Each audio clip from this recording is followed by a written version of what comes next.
Hey, it's Trey Kay, and this is an Encore episode of Us and Them. It first aired in March of 2025, after I'd spent some time in eastern Kentucky. The town of Louisa, just over the West Virginia border, is where I spent time with Amanda Hall. She works with people dealing with substance use disorder, helping connect them to treatment, recovery, and support. She told me how fragile that support system can be and how quickly people can fall through the cracks. I met Amanda on a recent reporting trip, and she's one of the many people I've spoken to about the Safer Kentucky Act, which took effect last year. The new law is intended as a hard-line measure against crime across the state.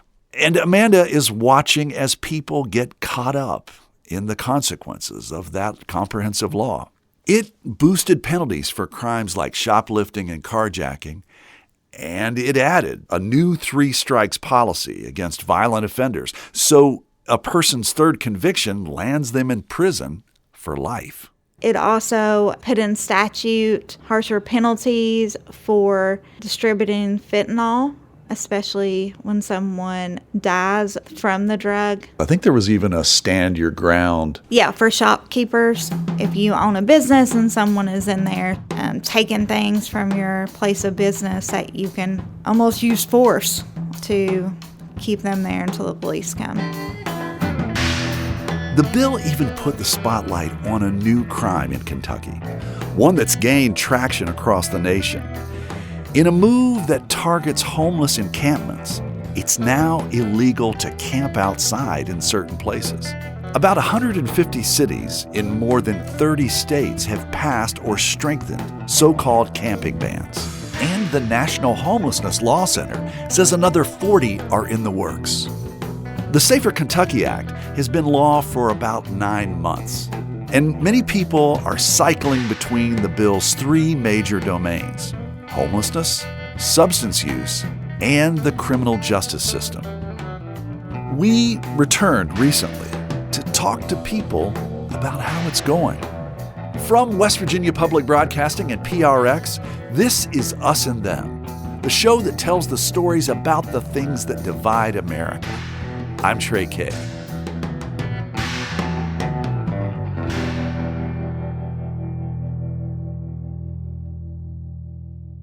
Amanda Hall has a hard-won perspective on life in rural Kentucky. She now uses that knowledge to help shape the intersection of poverty, trauma, drug use, and crime on the national stage. My program, even though we come from West Virginia Public Broadcasting, most of our listeners are all around America. So, first of all, tell us where we are and explain how the substance use disorder problem, how that plays out here where we are. So where are we, and what's the substance use disorder problem like? Yeah, so we're out in eastern Kentucky, Louisa to be exact, so deep central Appalachia. I'm from Martin County, Kentucky, which is the county over. It was where Lyndon B. Johnson made his proclamation about the war on poverty.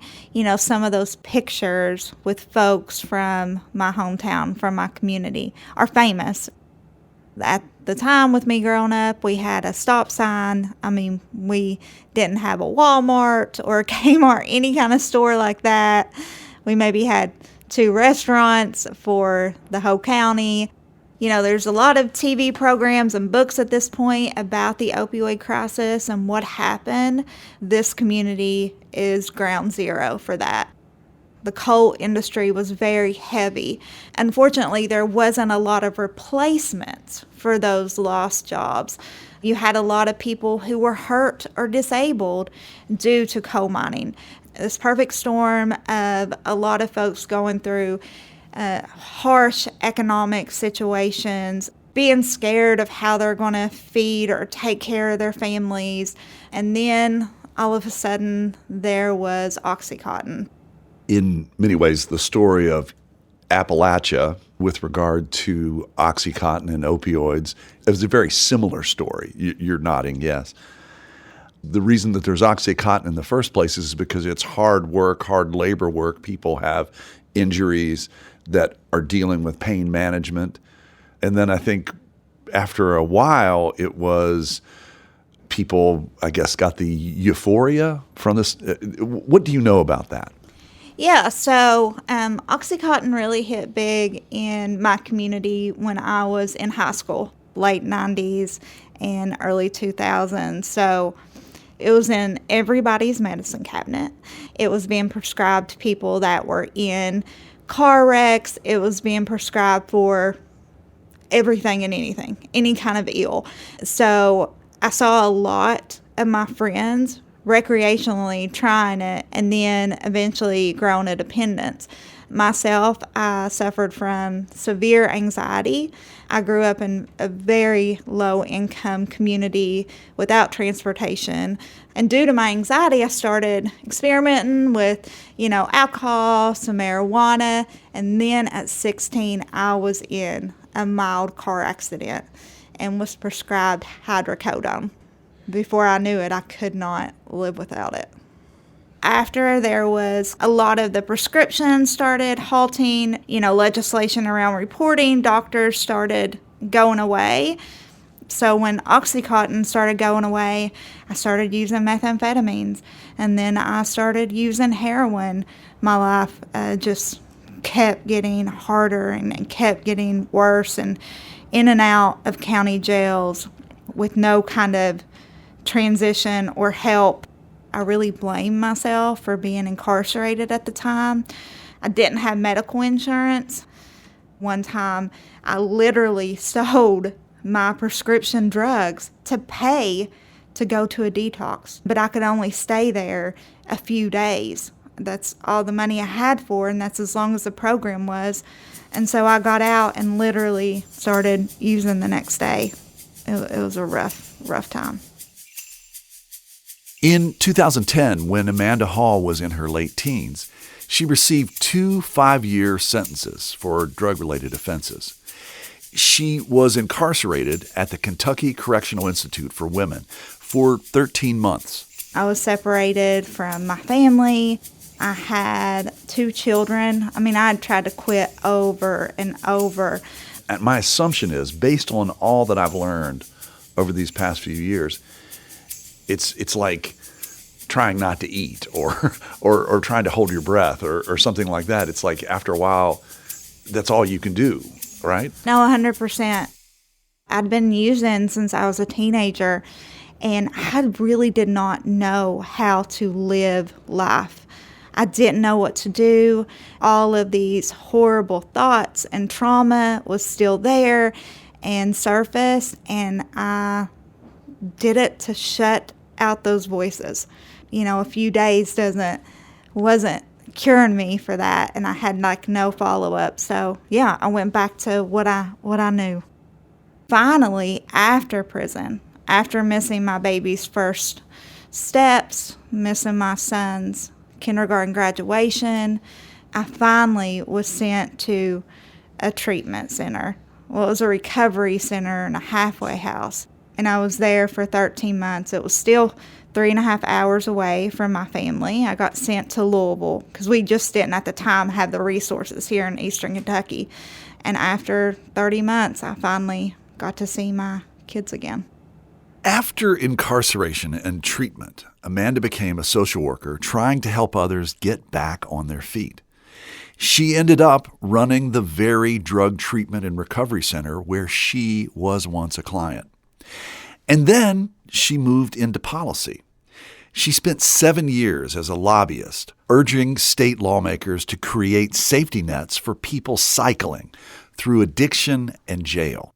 Amanda's advocacy work in Kentucky has led her to the national organization Dream.org, where she is Senior Director of National Campaigns, working to help shape national drug policy. Her life experience informs her career, and many of her friends are people she met in recovery or while advocating. Our stories are a little different, but really, the basis of them, the foundation, is true. We needed help. for a problem. We needed help for our mental health, and the system didn't provide that. Instead, they incarcerated us, threw us away, and now we're fighting for our communities. Hall says the debates around the Safer Kentucky Act were tough to watch, particularly the ban on camping and public sleeping.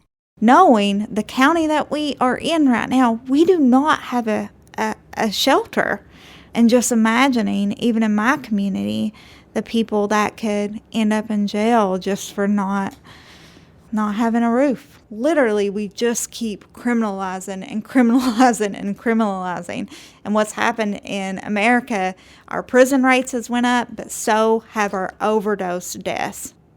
What impact has the Safer Kentucky Act had on people dealing with substance use disorder in Eastern Kentucky?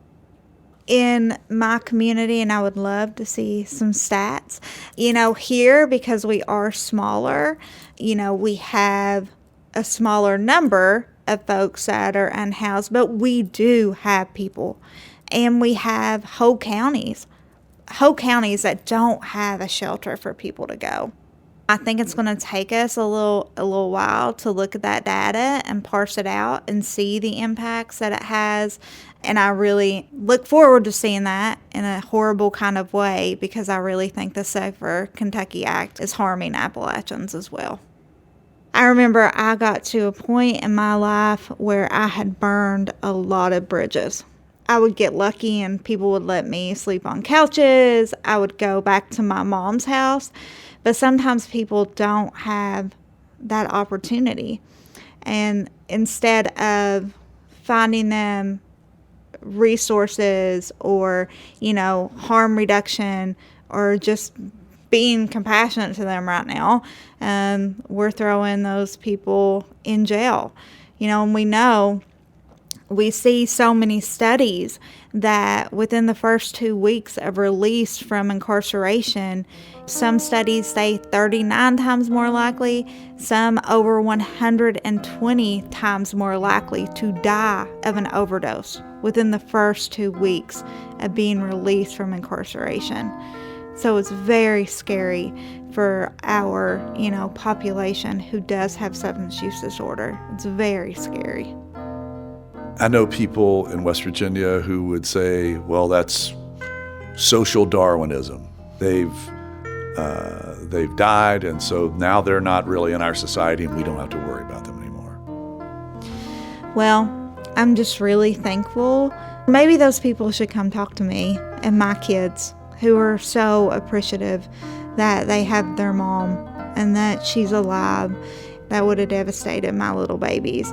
So these folks are somebody's mom or daughter or son or cousin or friend, and they matter. Their lives matter, especially when they're at their very lowest point. And I'm glad somebody, was there for me.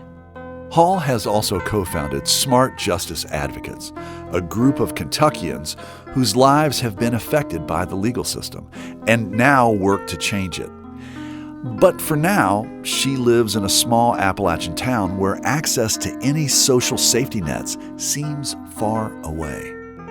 You had mentioned, I guess there's a shelter? Yeah, there's a shelter. In Ashland, there's the Salvation Army, there's a shelter there. And then there's a shelter, the Opportunity Center over in Paintsville, but no shelter here in Lawrence County. So how far is Paintsville and the shelter there? About 30 minutes drive.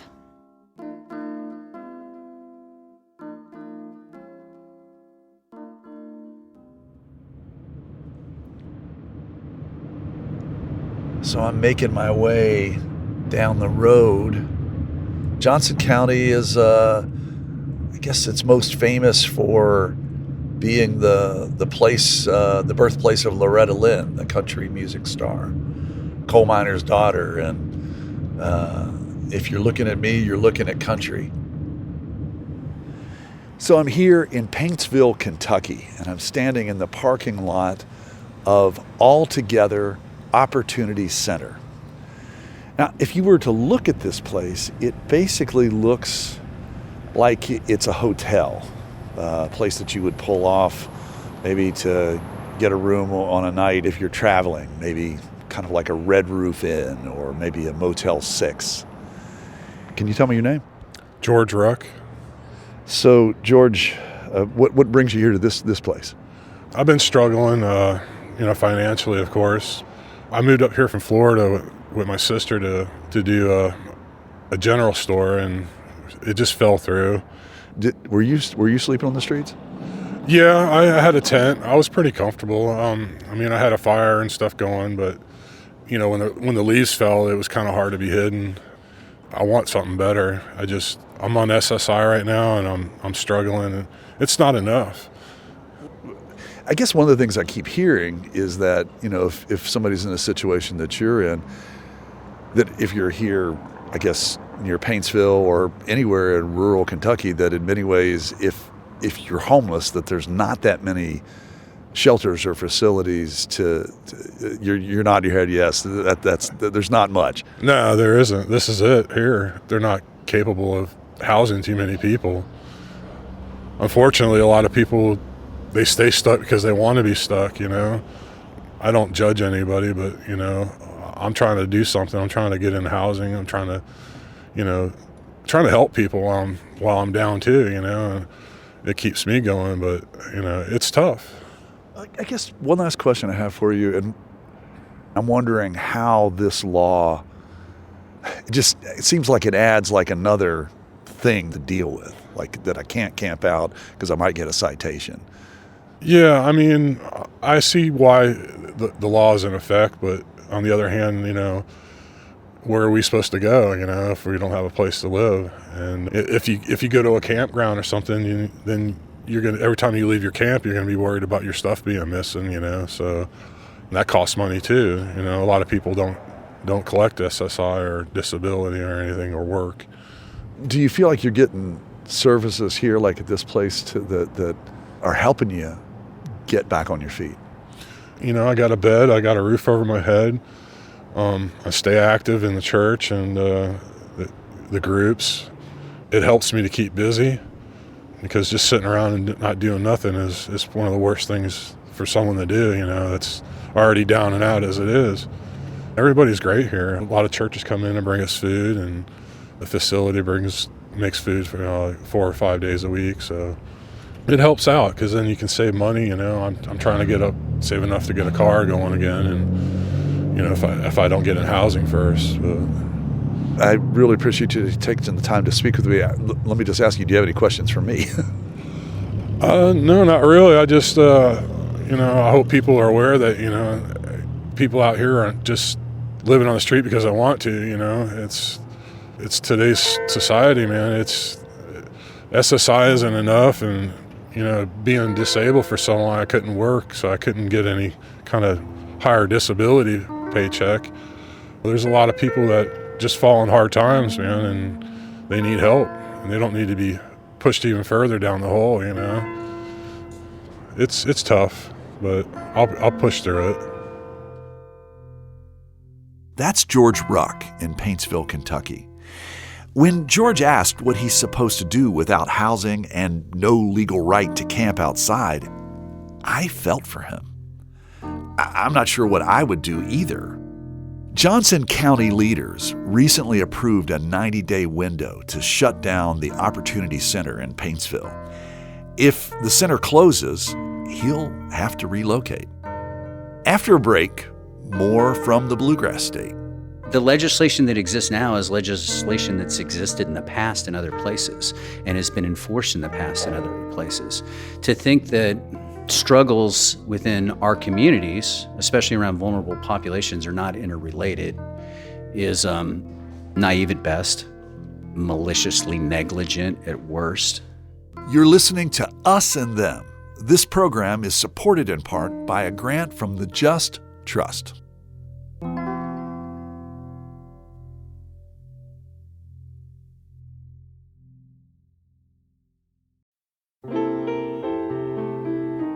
In difficult times, music gives us peace, brings us together, and helps heal us. It calms our nerves and brightens our days. That's why we're bringing you classic episodes of Mountain Stage on air and in our podcast. This is Larry Gross, host of Mountain Stage. Find something that's familiar or brand new and feel the power of live music on our website, mountainstage.org.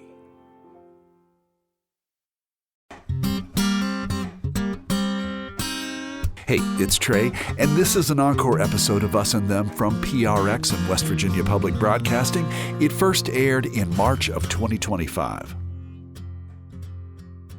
Reality for people who live at the intersection between substance use disorder, homelessness, and the criminal justice system has gotten much more difficult in the past year. Last year, a new law took effect across Kentucky, the Safer Kentucky Act, and parts of the law are echoed in cities across the country.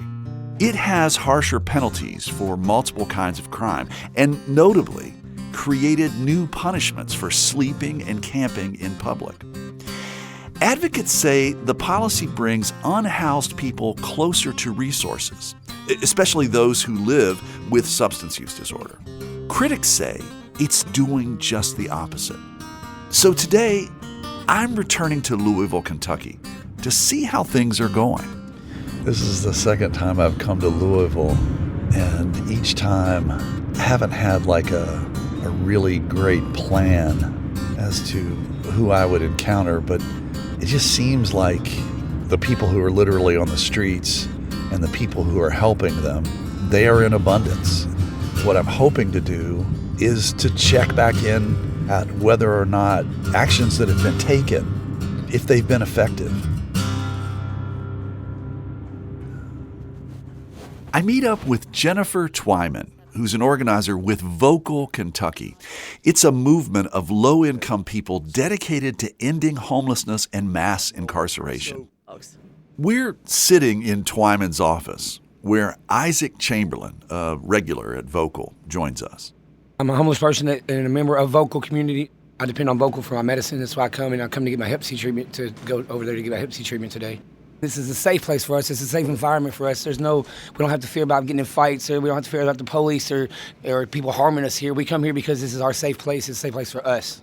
Now, are you somebody who has issues with substance use disorder? I do have issues with substance use disorder, but recently I just recently was released from prison to homelessness because the person I was staying with, my house burned down last year. So when I come home, I come down to a burned down house. I come home to nothing. Kentucky was just giving $35 million for homelessness services. Where's it going? I have stage 3 cancers, and I'm on the streets, but I'm asking for help. I've medicated and everything like that. I'm doing everything that they say that I need to do, but our lawmakers won't help. The way that I think I understand it from speaking to Jason Nemus, who's in the legislature, the idea is we want to do something about the homeless problem. We don't want to just move them away. But that's what they're doing. Wait, well, what? Say more. They just move them. They call them relocations, and they're not relocating anybody. Why are we a problem? They- How are we a problem when you want to do something about us, but you want to sit behind your fancy desk in Frankfurt? You don't want to come down and actually mingle with us and talk to us. You come down here to Vocal and talk to me, and then tell me that you want to try to fix my homeless problem. Come out of your fancy suit and come down here and put on our pants and put on some gloves and pick some trash up with me. Then we'll talk. State Representative Jason Nemus and I did talk, first a few months ago, for our initial piece on the Safer Kentucky Act. When we spoke more recently, he defended the bill's approach. The advocates, while I have a great deal of respect for them, what they were doing is not working. There's an industry around homelessness. There's a lot of money involved, and they do not like change. I understand that. What we want is people to never get arrested, never go to jail. But that's up to them. And I know it's easy to demagogue it on the other side and say they made homelessness illegal. It's nothing further from the truth. But if you're going to break the law and you think you can just encamp anywhere and not get treatment when it's offered to you, that's not going to be allowed in Kentucky. When it's not emergency weather, housing is not primary. It is important, no doubt.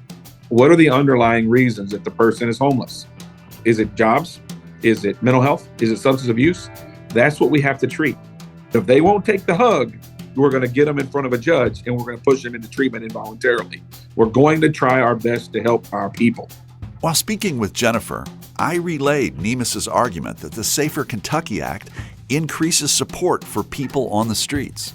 We called it the Suffer Kentucky Act. We didn't call it the Safer Kentucky Act because so many of our people are now suffering because of it. I think what he said to me was, it's not that I'm just trying to move people away, that I have a heart. I want these. He basically would say that many of the folks who are on the street Need treatment. that this law, in many ways, is not just penalizing them and saying, well, we're going to fine you until you stop being homeless, but that in a way we have compassion and we're trying to encourage you to go to treatment. You're making a face. I'm making a face because if you saw any of the footage of our police department going to unhoused folks on the sidewalk, if they walk up to somebody and say, do you want services? That's not a way to get somebody to go into services. But you got to build a relationship with people. They're not offering successful solutions to people.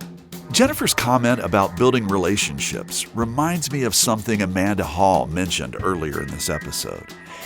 When Amanda was sentenced to prison in Kentucky for drug-related crimes, she felt discarded by a society that couldn't provide the support she needed.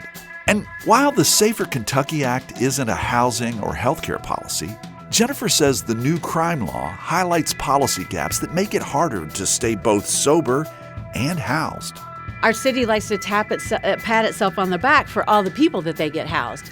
But how many of those people stay housed, keep their apartment, and then go on to be successful? I mean, we got people that have vouchers and can't find a landlord that will accept their voucher because Louisville had an ordinance that you couldn't discriminate against somebody from their source of income. And the state came in and undid that. Jennifer has walked the path of addiction recovery, including taking Suboxone for 3.5 years. The drug prevents the physical symptoms of withdrawal that can be deadly. For many, it's a game-changer treatment that allows them to get back on their feet. While there are support programs that can help people access medication, she says it's nearly impossible to actually use them while homeless. You got to be there. They open at 5 a.m. and they close at noon. So you got to get there in the mornings. Our unhoused folks don't usually have phones. They don't know what time it is. They don't know what day it is. They don't have transportation. Public transportation in our city is terrible. This is how I know that it's 9 o'clock or 8 o'clock in the morning, because Miss Jennifer's car is going to be here and it's time for my meds. And I know it's 10 o'clock because them doors is open and I can come in harm reduction. And I can come and be safe. Isaac says he hasn't been cited for living outside. He attributes that to, quote, being smart about being caught in public, using the bathroom, drugs, or obviously camping out somewhere. In practice, Jennifer says evading jail time while homeless requires constant vigilance. And in her opinion, a waste of tax dollars. The Homeless Services Division of the Police Department, which is a new division, they go around on a daily basis with a huge caravan of sanitation trucks, police officers, and that is some money. It's a lot of money that's just driving around the city to literally chase people around. Camp clearings are known to increase overdoses, period. I have all kinds of data on that. So continuing that cycle and then benefiting from it is astonishing to me. They want to use opioid settlement money to pay for the court process that we, outreach workers and the Coalition for the Homeless, have put together to deal with all of those citations. I used opiates for 20 years.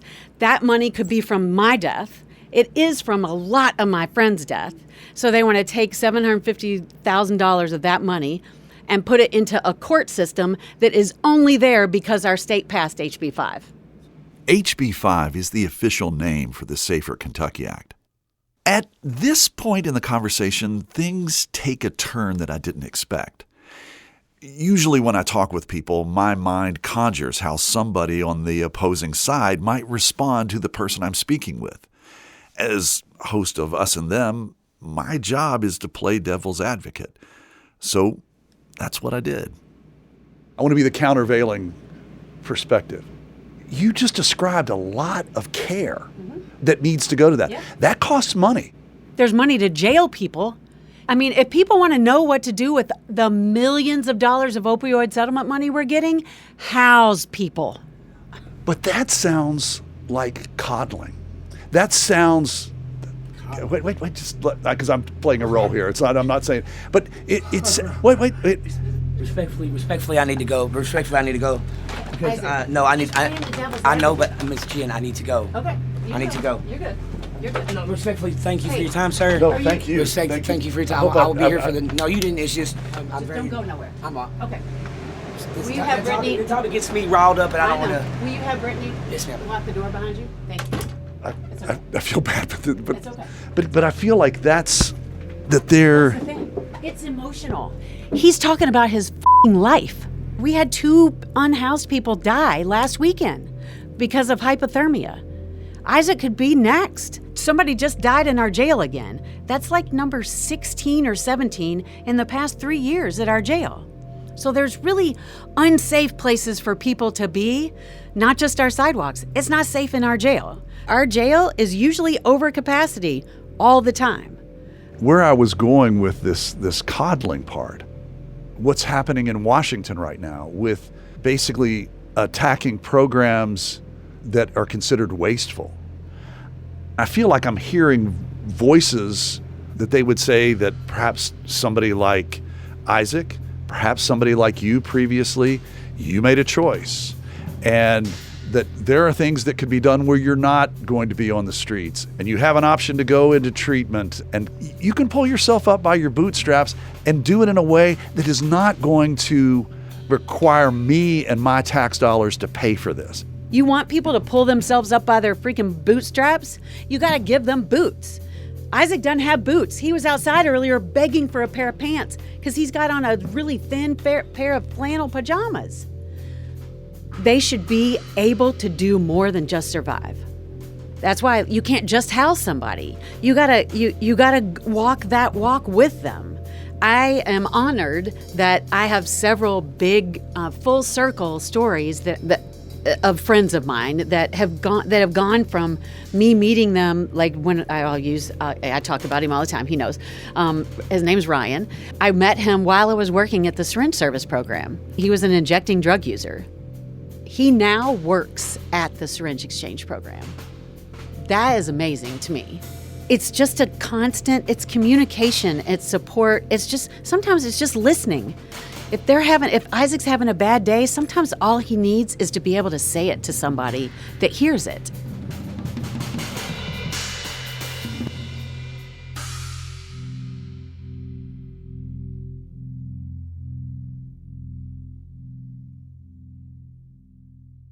To Jennifer, walking the walk is both a philosophy and a policy mandate.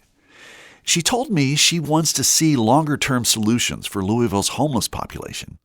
Instead of more shelter beds, she says the demand for transitional living is high, where people access shelter for weeks or months at a time while getting off the street. I ask if she knows anybody offering rooms. The Arthur Street Hotel is just a few minutes away. So Donnie Green runs the hotel. Well, there's several people that run it. Donnie started it, and it has been doing this work in our city for a long, long time. Donnie and I have been friends since I was 17 years old, so we've known each other for a really, really long time. I was trying to, we can always go to, should we go to your office? Okay. So, founder, tell me how you founded the Arthur Street Hotel. Well, I was homeless 23 years ago now, about. And I was out on the streets for about a year and a half. I decided that nobody should have to go through the shit I had to go through to get back into housing. Donnie's worked in harm reduction for decades. He started out with private donations. There's a number of folks here in town that believe in what we do, and there is one large organization in town that believes very much in what we do. They came to me into 2021. They came to me and they said, "We see what you're doing works. What do you need?" And I said, "A hotel." And one of the guys said, "I know where a hotel is for sale." They called me 3 days later and said, "Are you serious about doing this? Will you run this hotel? Will you set this up and make sure we run the program that you want to run and see if we can make this successful, because we've got to figure out a solution. Nothing else in this city works." And I said, if you want to put up the money for the hotel, I'll run the hotel. And here we are. That's what this is. Okay, a couple things. Did you say I wanted to tell you our logo because you said the us and them. We have a saying around here that is no one saves us but us. It's literally on our arms. Donnie shows off a matching tattoo in typewriter font that stretches the length of his inner forearm. On the same spot, Tiny Heron's tattoo reads, "People can change," surrounded by flowers. When she started working with Donnie, she had a background in healthcare. And so I would wonder, what does a houseless individual do if they are a diabetic? How do they keep their insulin code? What does a houseless individual do that has cancer and they have to take chemotherapy? I began to wonder all of those things and then really begin to understand how systems fail people in our city. The crew at the hotel provides food, shelter, and access to supplies. But it seems their biggest offering is a lack of judgment. People come and go freely. They can ask directly for what they need. And the hotel doesn't force residents to abstain from drugs or enter into treatment. It's a starkly different model from how current Kentucky law handles substance use disorder. The legislation that exists now is legislation that's existed in the past in other places and has been enforced in the past in other places.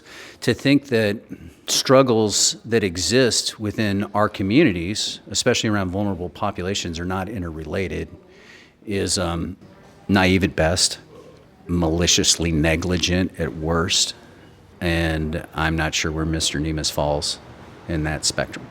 No one chooses to live on the streets. I don't care what they tell you. I don't care what they tell me. No one chooses that. The rules in place in order for some people to stay housed are too onerous for them to follow those rules, so they go back outside. That's not a choice. That's a system that is impeding someone from living in housing for whatever reason. So we can either address that issue or we decide we can't adjust and everything's in black and white and this is the way it's done, period. In the previous administration, we had it in place where you couldn't clear an encampment without it being posted for 21 days. Outreach advocates like ourselves were in those encampments every day, working with individuals, trying to get them connected to housing resources, connect whatever the resources that they... I was running a temporary hotel program within that framework to put people temporarily in hotels so that we could find them. Go on, I'm sorry, I didn't mean to interrupt. And it was for the people that were sleeping outside. It was so someone's mother's ashes don't get thrown in a dumpster, because that happened when the city came in and cleared out a woman's encampment.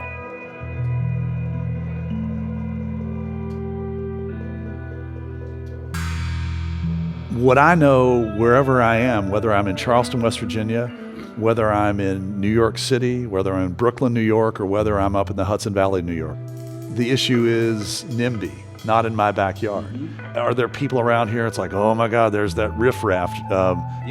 You're shaking your head, yes, Tiny. Yes. Yeah, I mean, I hear it a lot, the homeless hotel. Arthur Street vibes is something I hear. Gives off Arthur Street vibes. Yeah. So we hear the negative things surrounding what we do here, and that's okay, because I like to ruffle feathers. But what we do here is so very different. The individuals that we have here are individuals that have been banned from every other shelter or organization. It's kind of interesting you say that. I was with Jennifer Twyman. She had a gentleman, I think his name is Isaac. In many ways, he has the story of being strategic to make sure that he doesn't get caught, et cetera, et cetera. And then eventually, as the reporter, I'm like trying to articulate the devil's advocate part. Well, my taxpayers, I don't want to pay for that. I think in many ways you're coddling these people. He had a really strong reaction, Isaac. And he's like, yeah, I get it. I need to go right now. Right. So I wanted to tell you that just because it was a really remarkable moment that I had, where I'm just trying to kind of put... It's visceral for people. To say those things is harmful. And you're going to have a visceral response to that. You created a visceral response in a person because you re-traumatized him. And that wasn't your intent. And I understand that. You're used to dealing with folks on an intellectual level. For Isaac, he lives this every fucking day, excuse my language. When I lived on the streets, there was no intellectualizing this. If you'd have said that to me, I'd have probably laid you flat. And we hear it. Yeah. As advocates, we get told we're enablers all the time. I lost a husband to an overdose in 2018. I'm not going to deny them shelter or food, respect, human dignity. I tell people all the time, I enable care and love and compassion because I see you in me and I see me in you, and I don't give a shit who you are. Most people don't get the opportunity that I've had, but every single one of these people out here all has that creativity, those ideas, those thoughts, those things that they can contribute to society as a whole. We don't even give them an opportunity because we criminalized them the second they could no longer afford housing, something that should be a basic human right. That's fucked up.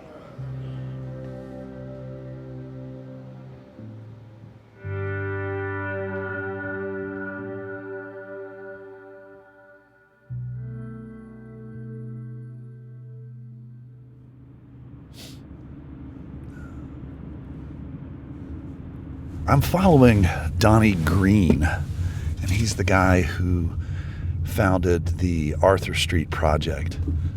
We just went to visit somebody who is camping out kind of not very far from the football field at the University of Louisville. And in the back of his pickup truck, he has several cardboard boxes and then a kind of like a large cloth thermal container. Hey, Donnie. Are you there? Yeah, I'm here. I just spoke to the people that are going where we're going, so you'd have somebody, and we're about a minute away from where we're headed, so. Okay, it's all good. We pull into the driveway of a home in what looks like a middle-class neighborhood. Donnie comes here 4 or 5 nights a week to deliver essentials: food, water, hand warmers, fuel. Multiple unhoused people are staying in this house and the garage. He introduces me to everyone at the site, including a newcomer with wounds on his hands. I ended up getting out there in the cold and staying out there for a few hours and catching the frostbite on 4 fingers, so the right hand's healed pretty much, but my left hand is still bad out there. So the folks that live, some of the other folks that are here, Jorge and is Maria there? Mm-hmm. Jorge's known me for probably 6 years, 7 years. Yeah. How did you find this place? Actually through Jorge and Maria. So I'm grateful for them. She's like a mom to me, and he's like a big brother to me. God knew I needed him in my life, so. I'm Maria.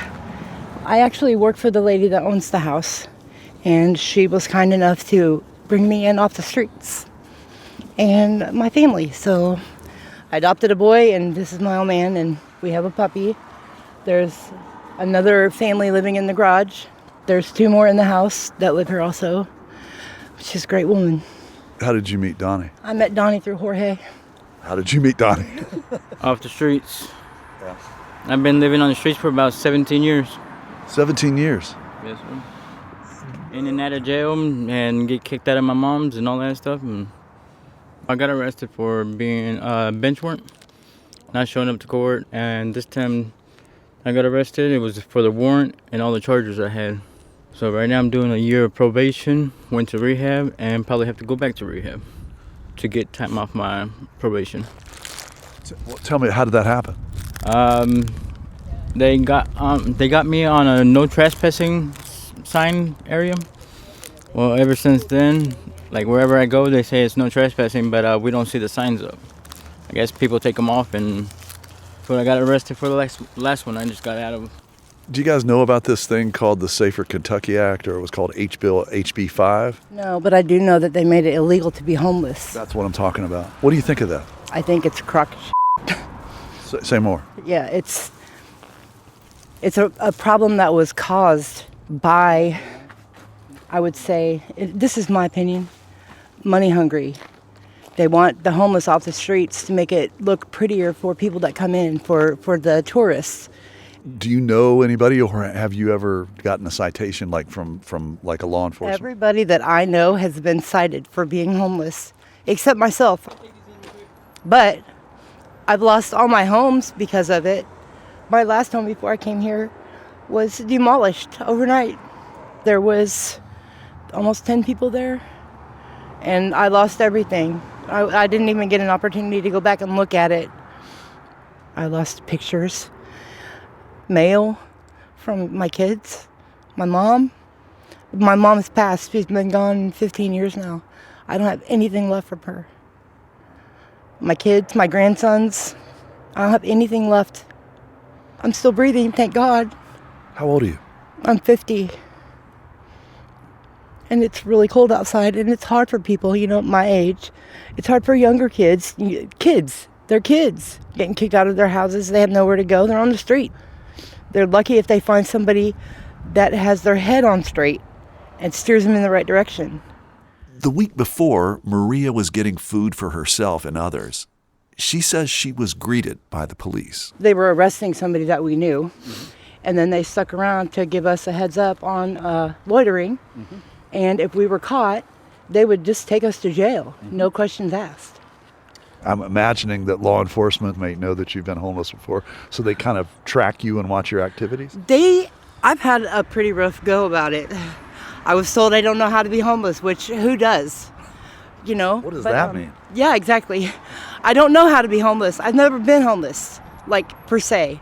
Have I been on my own? I've been on my own many years. Many. I haven't always had a place to live. I did live in my truck 4 years ago for about 9 months until it was stolen. And then I had an apartment for a month, and I went to one of the local places that help homeless people, and my apartment was robbed while I was gone, so I just didn't go back. I don't steal. I don't take from... Who takes from a homeless person when you're homeless? I have never met so many people that have just robbed each other. We're out here alone, hungry. We need to be helping each other. And thank God for Donnie and Camille and all the rest of them, because we be going hungry some nights. And cold. It's crazy. I think I probably need to... Yeah, you probably need to get it. Yeah. Thanks, Joe. Have a good night. You too. All right. Charlie's on his It's way nice over to here. meet you. Nice to meet you. Do I need to leave extra food? Yes, please. Yep, I got it. Right now. Excuse me.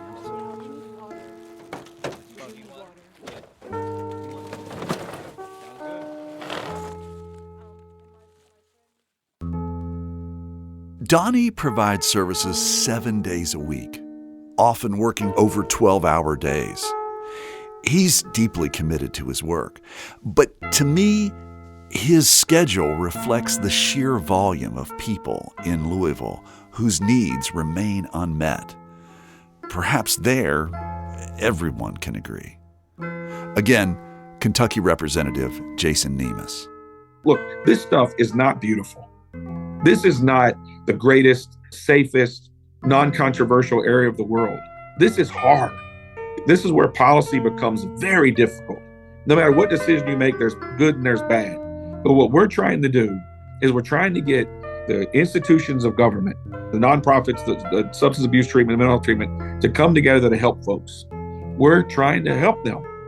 If we're wrong, let's tweak it. What would you say to Kentuckians who believe that the Safer Kentucky Act has made it harder on homeless people, made their lives harder?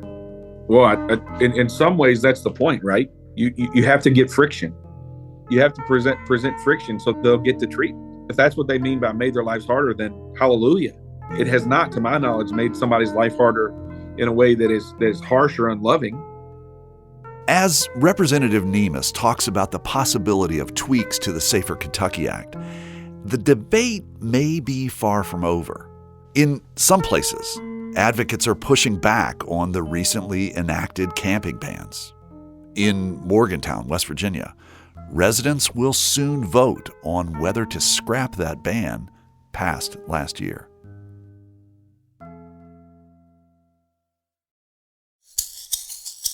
Hey, Trey here. Since we first told this story, there have been some updates. Amanda Hall continues her work with Dream.org as Senior Director of National Campaigns. State Representative Jason Nemus still serves in the Kentucky legislature. George Ruck, who we met in Paintsville, is no longer living on the streets. He says he and his sister have repaired their relationship, and now he's staying with her. Jennifer Twyman with Vocal Kentucky continues her work in Louisville. She also shared some difficult news. Isaac Chamberlain has died after a relapse and overdose. Donnie Green and Tiny Heron told me the Arthur Street Hotel is still in business, though they say tightening resources, especially fewer housing vouchers, make the work harder. They also shared updates on two of the people we met through them. Maria, who just recently had a baby, is off the streets and living with her sister. Jorge's situation, however, has worsened. Donnie and Tiny say immigration enforcement has made it harder for some people to access housing and services, even when help is available. And they say as camping bans push people further out of sight, life on the street may be even more dangerous.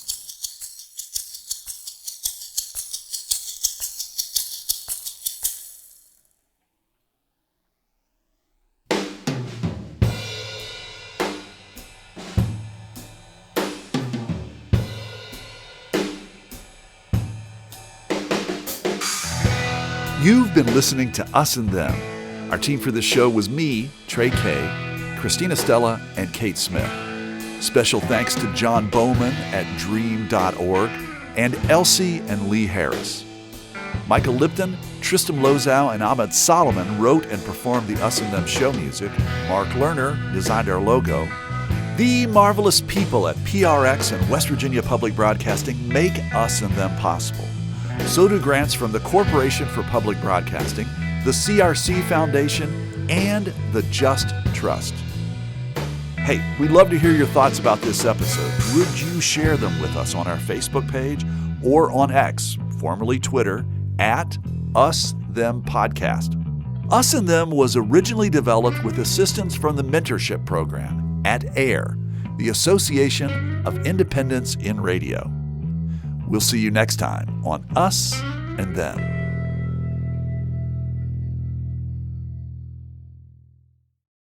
Support for this podcast comes from the Corporation for Public Broadcasting.